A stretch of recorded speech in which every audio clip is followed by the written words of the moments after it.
আমার মেয়ের বয়স যখন 3 মাস তখন আমার ফোনে অপরিচিত নাম্বার থেকে কল আসে। আমি রিসিভ করার পর কণ্ঠ শুনে বুঝতে পারলাম ওই হারামজাদা। কেমন আছো? কেন ফোন করছেন? আমি দেশে এসেছি, তোমার সাথে দেখা করতে চাইছি।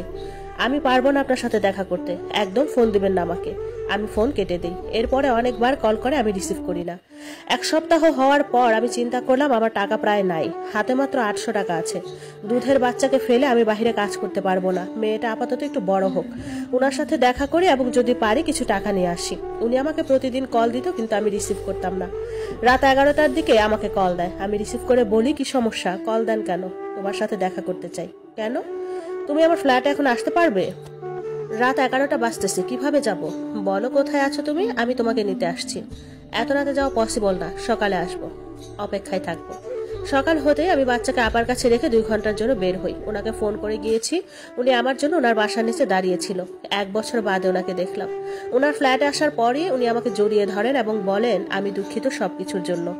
সরি বললেই কি সবকিছু সমাধান হয়ে যায়? উনি আমার দিকে তাকিয়ে বললেন, তোমার শরীরে অনেক পরিবর্তন এসেছে। আমাকে জিজ্ঞেস করলেন, তোমার কি বাচ্চা হয়েছে? হ্যাঁ, আমার বাচ্চা হয়েছে। বিয়ে হয়েছে কবে? আমি কান্না করতে করতে বলি, বিয়ে ছাড়া অবৈধভাবে সন্তান ধারণ করে তারপর জন্ম দিয়েছি। আমি আমার সন্তান নষ্ট করতে পারি নাই। বাচ্চাটা আপনার, আপনি মানেন বা না মানেন। আমি আপনার কাছে বাচ্চার পরিচয়ের জন্য আসবও না। আমি চলে যেতে চাই, আমার বাচ্চা রেখে এসেছি। সত্যি কি বাচ্চা আমার? আমি বাচ্চাটা দেখতে চাই। একবার দেখাবে আমায়? না, দেখাবো না। তোমাকে দেখাতেই হবে, না হলে আমিও তোমাকে যেতে দিব না। ঘড়িতে বিকাল 5টা। আপা কয়েকবার কল দিয়েছে, সকাল থেকে বাচ্চাটা কাঁদছে। এবার বাধ্য হয়ে ওনাকে বললাম, আচ্ছা কাল নিয়ে আসবো বাচ্চা। উনি বললেন, না, আমি তোমার সাথে যাব। তাই বাধ্য হয়ে ওনাকে সাথে নিলাম। ঘরের ভেতর ঢুকতে আপা জিজ্ঞেস করলেন, লোকটা কে? আমি বললাম, বাচ্চাটার বাবা। বাচ্চা কাঁদতে কাঁদতে ঘুমিয়ে গিয়েছে। বিছানা থেকে বাচ্চাকে কোলে নিয়ে ওনার কোলে দিলাম। উনি আমার ঘুমন্ত মেয়ের কপালে চুমু খেলেন এবং বাচ্চাকে দেখে বললেন, আমার বাবার চেহারার মতো হয়েছে, বাচ্চাটা আমার। এবং উনি বাচ্চাটাকে জড়িয়ে ধরে কান্না করে বলতে লাগলেন, সরি মা, সরি তোমাকে কষ্ট দেওয়ার জন্য। এরপর আমায় বললেন, চলো আমার সাথে, তোমাকে সাথে নিয়ে যাব এবং তোমাকে বিয়ে করব। আমার আপার কাছে অনেক কৃতজ্ঞ প্রকাশ করলেন সব শুনে। আমিও আর কথা না বাড়িয়ে ওনার সাথে চলে আসি, কারণ আমার বাচ্চার পিতৃ পরিচয়টা তো লাগবে। রাগ অভিমান দেখিয়ে লাভ নাই, কারণ টাকা ছাড়া কিভাবে চলবো।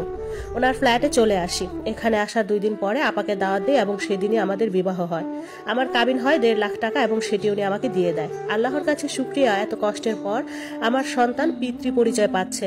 উনি সারাদিন মেয়েকে নিয়ে পড়ে থাকতেন এবং মেয়েও যেন অনেক খুশি বাবাকে পেয়ে। উনি সবসময় বলতেন, আমার মেয়েকে আমি বাংলা শিখাবো, কোনো ইংলিশ শব্দ শিখাবো না এবং মাদ্রাসায় পড়াবো। এর মধ্যে একদিন আমার মা বোনদের কাছে যাই আমার স্বামী সন্তান নিয়ে। ওনার সাথে যে এতদিন যোগাযোগ ছিল না, বা সেটা বলতে মানা করি এবং বলি বিয়ে এক আগে হয়েছে। আমার মা বোনকে এতদিন পর